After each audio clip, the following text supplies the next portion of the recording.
today's class, we are going to discuss about data types and storage classes which are associated with.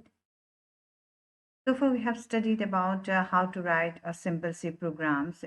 We have also studied about various C character set. Had studied C tokens. Under C tokens, we had studied about keywords, identifiers, constant, and also we have studied about the various data types provided by the C language. Now, in today's class, we are going to revisit again about data types available in C programming language, like long, short, signed, unsigned, and various storage classes like auto storage classes, register storage, kernel storage classes, static storage classes, and what is their role in data type. Rather, you can say in variable. Now, the data under data types, when you had studied about the integer data type, it, it provides a variation. Like your integer data type can be long. Now, based on 16-bit or 32-bit compiler, the size of each varies. It is reflected in your presentation. Like for example, short is at least 2 byte big, long is at least 4 byte big, and short is never bigger than integer, int is never bigger than. Now this is an example as per the compiler C, like 16-bit turbo C++ short is of 2 byte, integer is of 2 byte and 4 byte. Whereas in 32-bit Visual C++, short is of 2 byte, but integer is of 4 byte and long is of. Now how to declare this data type? Like for example, long, if you want to make your data type, integer data type long, you're supposed to write long, then int, then the variable name. Similarly, or long ABC, similarly short, int, then the variable name, or you can rather write short, right? Now, in case of integer, signed and unsigned, when the value stored by the integer is always positive, we can use the keyword unsigned as signed if it is signed, signed in students, or you can write unsigned if it is unsigned, unsigned eyes. With the above declaration, the range that is going to be held by this kind of data type is from minus 32768 to plus 32767, or unsigned is 0 to 65535. Now for character signed and unsigned, unsigned and signed character both occupy the 1 byte each. Here the range would be from minus 128 to 127, whereas unsigned character has a range from 0 to. So for float, double, and long data types are concerned, float always occupies 4 bytes in memory, which is ranging is from minus 3.4 e to the power 38 to the 3.4 e to the power 35. Double occupies 8 bytes in memory, which ranges from minus 1.7 power 308 plus 1.7 e to the power 308. If the situation demands even bigger range in your, as per your problem is concerned, you can also go for the long double, and in that case the range would be minus 0.7 e to the power 4932 to 1.7 e to the power 4. Whereas the long double also, you should also know that long double occupies 10 bytes in memory. Now by this time now you got to know what each particular variation of data type occupies as per the size is concerned, and accordingly you can use it in your problem. Now what is storage classes and how it is associated with variable? Now, as a variable storage class always tells us where the variable would be stored, what will be the initial value or the default value, what is the scope of the variable, that is in which function the value of the variable will be available, accessibility, say, and their lifetime means how long the variable is going to exist. Now there are 4 types of storage classes. One is your automatic storage class, register storage class, static storage class, and external storage. Now what is your storage automatic storage class is all about? How it is going to decide their lifetime, accessibility, and the scope, and of course the default value. Now by default, when you declare a particular variable like int x, by default the storage class is always automatic. So the storage here, the value is going to be stored in memory, RAM. Default initial value is garbage value. That's why we always do initialize as per our requirements. Scope will be local to the block in which that particular variable is defined. Like for example, if for loop, and inside that for loop, if declaring a variable which is of automatic type, then in that case the variable will be accessible, or the life longevity of that variable, or you can say the variable will not be accessed. If you try to access the variable outside the for loop, it will give an error. And life till the control remains within the block in which the variable is defined, as I told you. So the longevity of that particular variable will be within that block only. If it is for, if you are declaring inside the for loop, then the longevity within that for loop.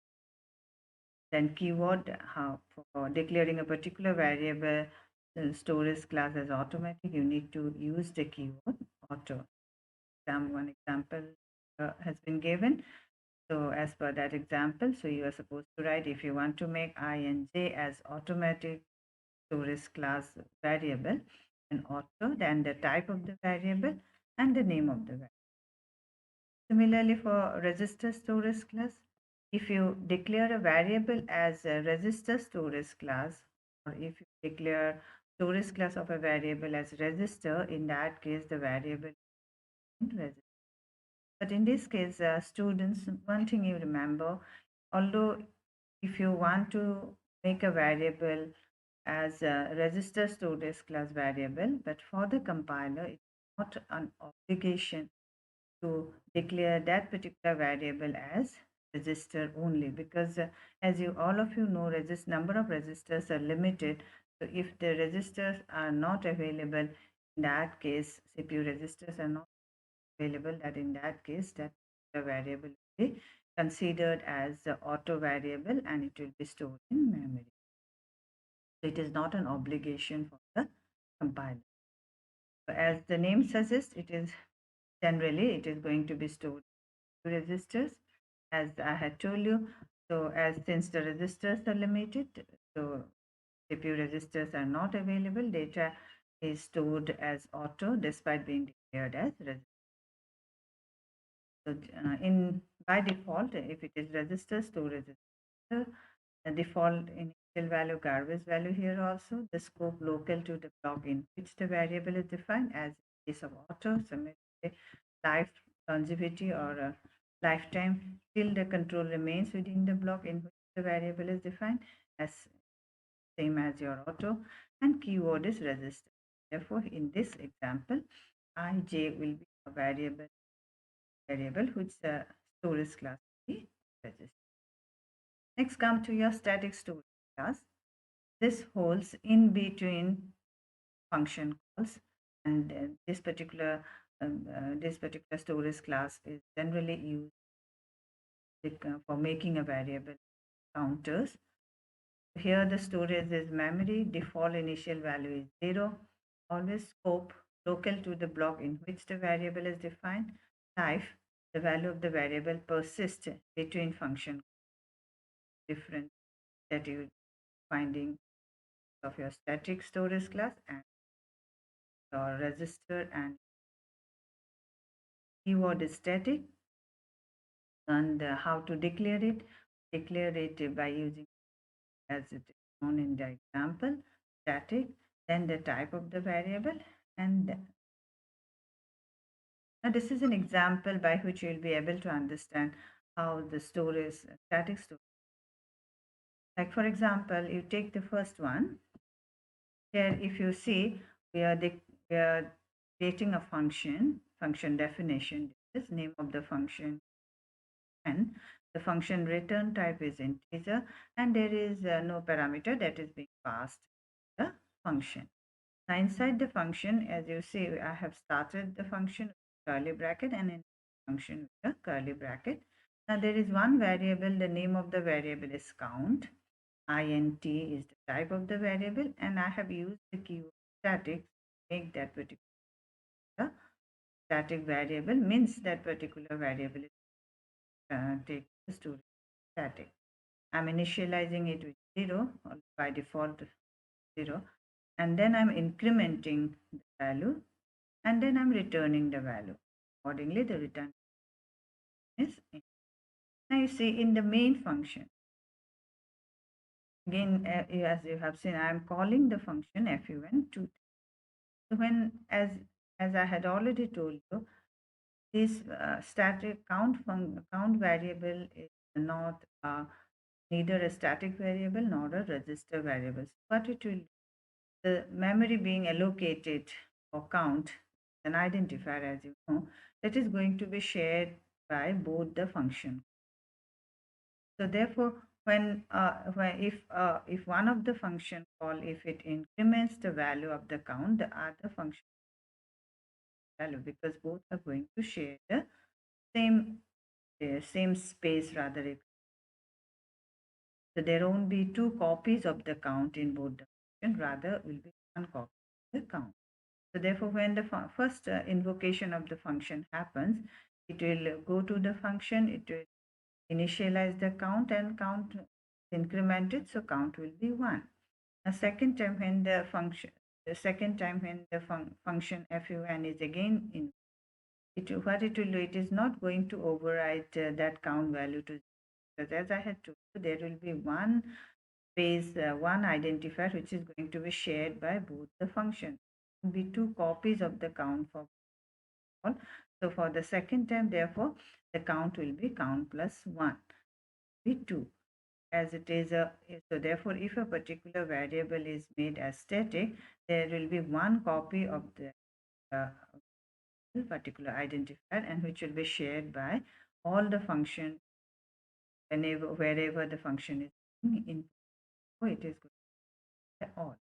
Whereas if you see the non-static case, here I am not making count as static. So what it will happen? So there will be two copies of the count. First function invocation fun is going to make it 0 first, and then it will increment. So count will be 1.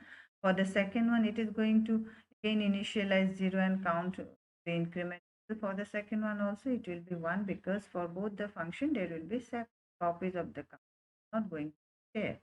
Therefore, the lifetime of the function will not be, it will be limited within the function, not across the function. Therefore, in the first example, you will get first function call output is 1, for the second function call output.